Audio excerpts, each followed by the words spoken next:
Greetings, my name is Cameron Jones, and on behalf of myself and my partner Nathan Olson, we will be documenting the process of our latest paper, testing the economic feasibility and efficacy of homemade soap.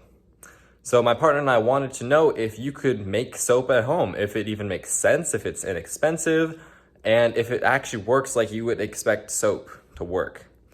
So we're going to be analyzing the difference between like animal-based soaps versus plant-based soaps, and whether or not one is cheaper, whether or not it makes sense to make it at home and not just buy your own soap at the store. So while this might not strike you as like a physics experiment, it absolutely is a chemistry experiment.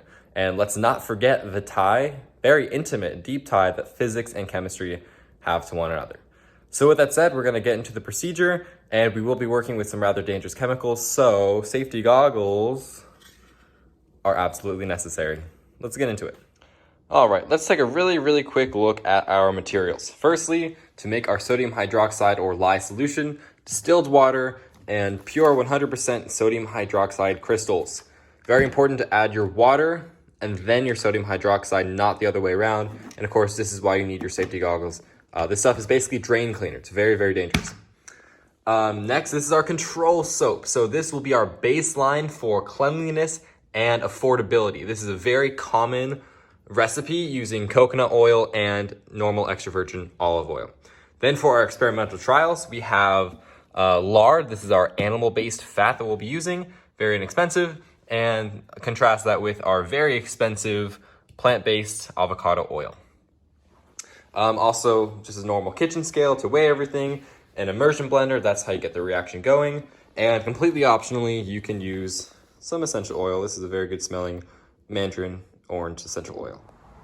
All right, so first part of our procedure is making our sodium hydroxide solution. This is my pre-measured amount of sodium hydroxide crystals and also a pre-weighed amount of water.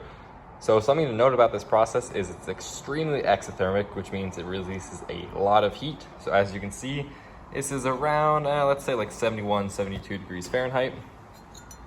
And we're going to slowly add the crystals. This does create a lot of vapor, so it's best to do this in a very well ventilated area. All right. Give that a good stir. Like I said, don't breathe this in. I did that before, and yeah, it really stings the nostrils.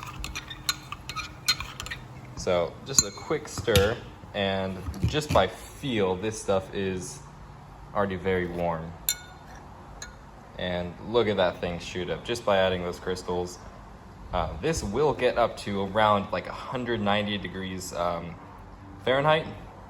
So again, very careful with this stuff. It's pretty nasty. All right, this is our control trial of making homemade soap. This should provide us a baseline for effectiveness and affordability of the soaps. So we have olive oil and coconut oil, which I have microwaved so that it is a liquid instead of a solid, which it normally is at room temperature, and our sodium hydroxide solution, which you watched me prepare already. We're going to add our fats, add the sodium hydroxide, and blend with an immersion blender. We're going to blend it until it starts to thicken up, and at that point, called the trace point, we're going to add it to some silicone molds. We're going to wait several weeks, 2 to 3, up to 6 weeks until the bars harden substantially, and that'll be soap. We're going to repeat this process twice, only replacing these two fats with lard for one trial and avocado oil for the second trial. At the end of the process, where it's all hardened up, we're going to have 3 distinct soaps. We're going to analyze them based on their effectiveness to clean and also their affordability. So we're going to answer, can homemade soap work and is it affordable? And all right, here is the moment that you have been waiting for.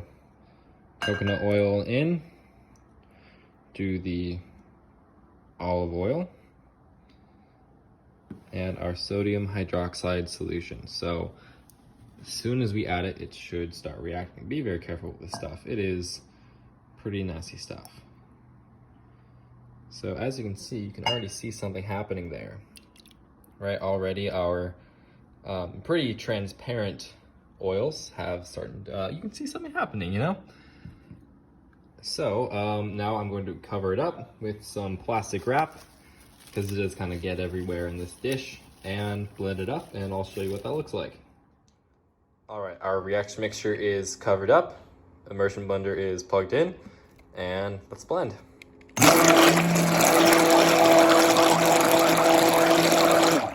So just instantly you can see this now looks like lemon or like vanilla pudding. And it still is kind of liquidy, so we're gonna keep doing this for, it usually takes like 2 to 3 up to 5 minutes. And we will do that until it starts to thicken up.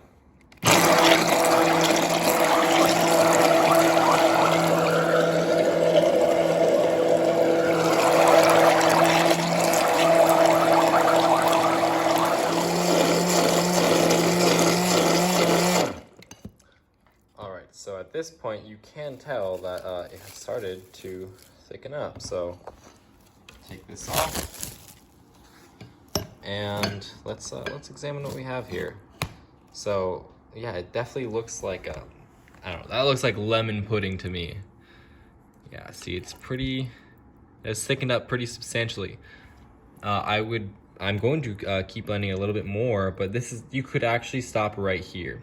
So it's called a trace point because you can sort of trace a line like across the top of it, which, as you can see, you can totally do.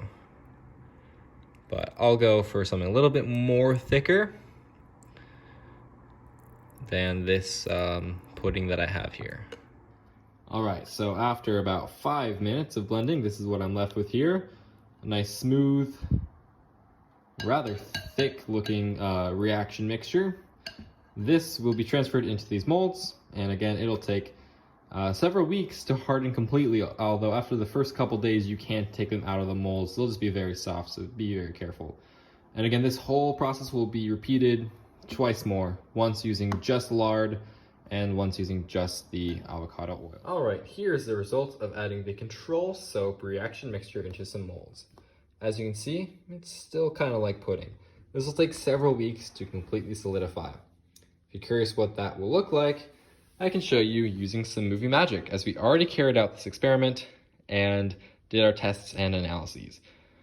During our analysis, we looked at the cost of all of these soaps. We found the control soap was about $1.49 a bar, lard soap, 70 cents a bar, avocado oil, expectedly the most expensive at $2.81 a bar. So in order to compare all of these different soaps, we used some dirty rags, stained dirty rags, and cleaned them using the soaps. And what we found was that it was marginal, but the lard soap actually cleaned the best. So using that information, we can conclude that you don't really need these expensive plant-based oils to make soap that works very well. And for a quarter of the price of avocado oil, it is very, very feasible to use animal-based fats. Even if you don't, $1.49 a bar for the coconut and extra virgin olive oil is not too bad. So to conclude our paper titled Testing the Efficacy and Economic Feasibility of Homemade Soap, myself, Cameron Jones, and my lab partner, Nathan Olson, we can conclude that making soap at home is affordable, especially on these ends, and the soap works. It works exactly how you would expect a bar of soap to work. The bottom line here is that soap making can also be really fun. You can use whatever essential oils or scents to scent your soaps. You can add exfoliants, you can add colors, you can make this soap yours, you can have fun with it. And for these prices, it's pretty affordable as well. So we hope you enjoyed this video, and we hope this might have inspired you to possibly make your own soap and have some fun with homemade soap making. Thanks for watching.